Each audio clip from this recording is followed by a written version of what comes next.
When most people hear the word sugar, their minds immediately drift backward. They think of plantations, colonial extraction, and an industry that peaked generations ago before collapsing under its own weight. In Jamaica, sugar carries even heavier baggage. It evokes shut-down factories, broken privatization deals, and entire communities left drifting after the last trucks stopped rolling. For many Jamaicans, sugar is not just old, it is finished. Yet something unusual is unfolding quietly in southern Clarendon, and it deserves closer attention than it is currently getting. A private $50 million investment has broken ground near the former Monty Musk estate, and it is not trying to revive the sugar industry of the past. It is attempting something far more difficult. It is trying to rebuild sugar as a modern, capital-intensive, technology-driven agro-industrial operation designed for today's economic realities. This is not nostalgia. This is a test. The reason this matters is simple. Jamaica's rural economy is at a crossroads. For decades, large announcements have been made, ground has been broken symbolically, and expectations have been raised, only for projects to stall or quietly disappear. Jobs promised never materialized. Communities were left disappointed again and again. So the real question here is not whether sugar can return in a romantic sense. The real question is whether Jamaica can still execute a large-scale industrial agricultural project properly, on time, and at competitive cost. If sugar can work under those conditions, it says something powerful about what else might be possible. At the center of this story is Tropical Sugar Company Limited, a privately backed firm that has committed approximately $50 million to build a new sugar and agro-processing complex near Chesterfield in Lioneltown. The land is associated with the former Monty Musk estate, a name that once symbolized industrial strength and later came to represent decline. What makes this announcement different is not just the amount of money involved. Though $50 million is substantial by Jamaican agricultural standards, is the structure behind the money. The investment is multinational, with backing from India, Trinidad and Tobago, Guyana, Ghana, and Jamaica. That diversity matters because it reduces reliance on any single funding source and signals that external investors believe Jamaica can still host a viable agro-industrial operation. Just as important, this is not a government rescue package. There is no bailout language, no emergency funding, and no attempt to prop up a failing state-owned enterprise. This is private capital making a calculated bet. From an engineering and operations perspective, that distinction matters more than most people realize. Private investors tend to be far less forgiving of inefficiency, delays, and political interference. If this project moves forward, it will do so under commercial discipline, not sentiment. The timeline laid out by the company is ambitious. Construction is expected to begin in January 2026, with completion targeted roughly 18 months later. That places initial production around mid-2027 if everything stays on schedule. Anyone with experience in large industrial builds knows that 18 months leaves very little room for error. Equipment procurement, civil works, electrical installation, commissioning, and workforce training all have to line up precisely. Delays in one area cascade into others. This is where many projects fail quietly, long before the public notices. But the fact that a clear timeline has been stated at all is important. It signals intent to operate, not simply to hold land. The proposed factory capacity is approximately 50,000 metric tons. In today's Jamaican context, that number is striking. National sugar output has fallen so low that domestic demand now exceeds supply by a wide margin. Jamaica imports over 100,000 tons of sugar annually just to keep supermarkets stocked and food processors running. A single facility producing 50,000 tons would not restore Jamaica's former status, but it would significantly reduce import dependence and stabilize domestic supply. That alone has economic value beyond job creation. Speaking of jobs, the company projects roughly 2,000 direct and indirect jobs once operations stabilize. Numbers like that are often dismissed as marketing, but in parishes like Clarendon, even a fraction of that figure would be meaningful. Industrial agriculture does not just employ field workers and factory staff. It supports transport operators, mechanics, electricians, fuel suppliers, food vendors, security services, and small contractors. When done properly, it becomes an anchor around which entire local economies reorganize. Leadership details also matter, especially in a sector with such a troubled history. Tropical Sugar's chief executive officer, Anil Jamie, brings industry experience rather than purely political credentials. Key shareholders include Jamaican investor Noel Milan and Guyanese chairman Rajendra Persad. This mix of local and regional leadership is not accidental. It suggests decision-makers who understand Caribbean operating environments, not just balance sheets. From long experience, I can say that projects managed remotely, without local accountability, rarely survive first contact with operational reality. Land is another critical piece of this puzzle. Tropical Sugar will operate on approximately 11,000 acres of former sugar lands leased from the Sugar Company of Jamaica Holdings. That is roughly 50 square kilometers being returned to structured agricultural use after years of underutilization. In Jamaican terms, this is a massive footprint, but acreage alone does not guarantee success. Sugar production is a systems problem. Cane has to be planted, irrigated, harvested, transported, crushed, processed, stored, and distributed in tight coordination. When any link in that chain fails, the entire operation suffers. This is where Tropical Sugar claims it will break from the past. Mechanization sits at the center of that promise. The company plans to move away from labor-intensive, machete-based harvesting toward fully mechanized cane cutting. That shift is not optional. In a high-cost environment like Jamaica, manual harvesting is no longer economically sustainable at scale. Mechanization changes the entire employment profile of the industry. Fewer seasonal field hands, but more skilled operators, technicians, mechanics, agronomists, and logistics coordinators. There's a common fear that mechanization destroys jobs. In reality, it transforms them. The risk is not job loss. The risk is skills mismatch. If the local workforce is not trained to operate and maintain modern equipment, companies import labor and communities are sidelined. If training pipelines are built properly, wages rise, productivity improves, and operations become more stable. Whether Tropical Sugar invests seriously in workforce development will be one of the earliest indicators of its long-term intentions. Government messaging around the project has been notably restrained. Prime Minister Andrew Holness has emphasized repeatedly that Jamaica is not trying to resurrect the old sugar economy. The focus is on vertical integration. In practical terms, that means extracting more value from each stalk of cane instead of relying solely on bulk raw sugar sales. This approach is not ideological. It is economic necessity. Global sugar prices are volatile, and margins on undifferentiated products are thin. The planned product mix reflects this thinking. Tropical Sugar intends to produce brown sugar, white sugar, molasses, and jaggery. Jaggery is particularly interesting. It is a minimally processed sugar product that retains minerals and has gained traction in health-conscious markets abroad. Unlike refined sugar, jaggery can command premium pricing when branded and distributed effectively. From a commercial standpoint, this diversification spreads risk and opens access to higher-margin niches. Energy integration is another pillar of the project. Sugar production generates bagasse. The fibrous residue left after cane is crushed. Instead of treating it as waste, Tropical Sugar plans to use bagasse to fuel a 12.5 megawatt cogeneration plant. This facility is intended to power irrigation systems and factory operations.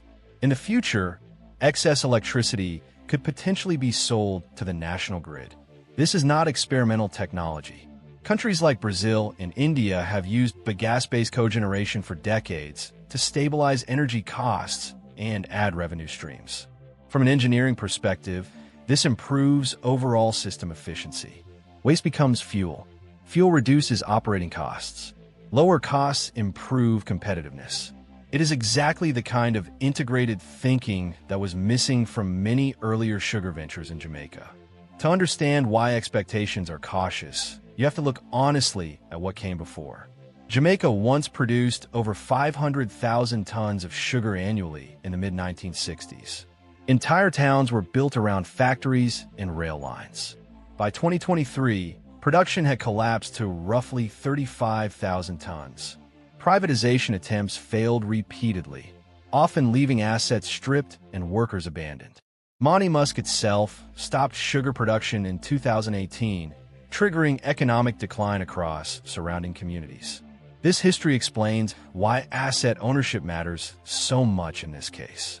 While much of the land is leased, the investors have also purchased land for agro-processing and industrial facilities. Ownership changes behavior. Investors with fixed assets are far less likely to walk away when challenges arise. From a risk management standpoint, that alignment is critical. The human stakes are high. Communities like Lioneltown, Hayes, and Gale were built around sugar. When operations collapsed, employment disappeared, small businesses folded, and young people migrated elsewhere. The promise of 2,000 jobs is not just a statistic. It represents the possibility of reversing long-term stagnation. Tropical Sugar has also spoken about allocating 10% of profits to scholarships for Clarendon students after 2 to 3 years of operation. That commitment is forward-looking and depends entirely on profitability. Its credibility will be measured not by announcements, but by transparency and delivery. This brings us to the hard truth. Projects like this do not succeed because of speeches or groundbreakings. They succeed because execution is relentless, systems are integrated, and accountability is real. In the next part, we will examine the major risks that could derail this investment, from cane yields and water management to construction timelines and market access. That is where this story will either strengthen or unravel. Big agricultural investments do not fail because of bad intentions. They fail because of weak fundamentals, poor execution, or unrealistic assumptions about risk. Sugar, more than most industries, is unforgiving. It punishes inefficiency quickly and quietly. So the real test for Tropical Sugar Company Limited will come down to a handful of hard variables that no press release can smooth over. The first and most decisive factor is cane supply. A sugar factory without reliable cane is just an expensive shell. Jamaica's current cane yields are low by international standards, largely due to aging varieties, inconsistent irrigation, and years of underinvestment. Tropical Sugar has indicated plans to introduce high-yield cane varieties from India. On paper, this makes sense. India has decades of experience optimizing cane genetics for diverse climates. But agriculture is local. Soil chemistry, rainfall patterns, pest pressure, and farming practices all matter. Imported varieties do not always perform as expected in new environments. If yields underperform, factory utilization drops, unit costs rise, and profitability evaporates. From long experience, I can say that this single factor has sunk more agro-industrial projects than any other. Closely tied to cane supply is water. 11,000 acres of cane require serious irrigation infrastructure. Pumps, canals, pipes, storage ponds, and control systems must operate reliably, especially during dry periods. Jamaica's climate is becoming more variable, not more predictable. Extended dry spells followed by intense rainfall events are now common. That means irrigation systems must be resilient, not just adequate. Water availability is not simply an agricultural issue. It is an engineering and energy problem. Pumps need power. Power systems need redundancy.